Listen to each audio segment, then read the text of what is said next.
T-minus 10, 9, 8, 7, 6, 5, 3, 2, 1, 0. 28 janvier 1986. 73 secondes après le décollage, la navette Challenger explose en direct devant des millions de téléspectateurs.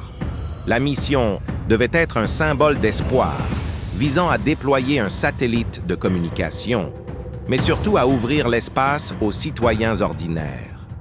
Parmi l'équipage se trouvait Christa McAuliffe, une professeure d'histoire choisie parmi 11 000 candidats. Elle emportait avec elle ses carnets de notes, rêvant de donner le tout premier cours depuis les étoiles à ses élèves restés sur Terre. Une pionnière, première civile de l'histoire à quitter le sol, qui transportait les espoirs de toute une nation.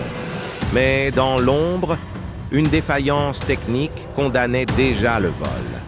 À cause d'un froid inhabituel ce matin-là, un simple joint torique d'un des boosters avait durci, laissant s'échapper des gaz brûlants qui ont perforé le réservoir principal.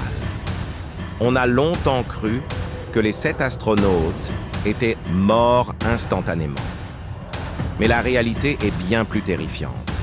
Les débris ont révélé une vérité que la NASA a longtemps gardée sous silence. La cabine de l'équipage ne s'est pas désintégrée. Sous la force de la déflagration, elle a été éjectée intacte.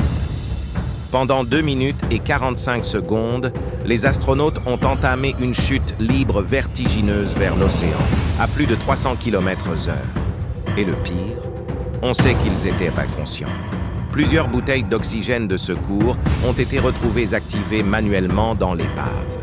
Au milieu du chaos, ils ont tenté de s'entraider, de respirer, de survivre jusqu'au choc final.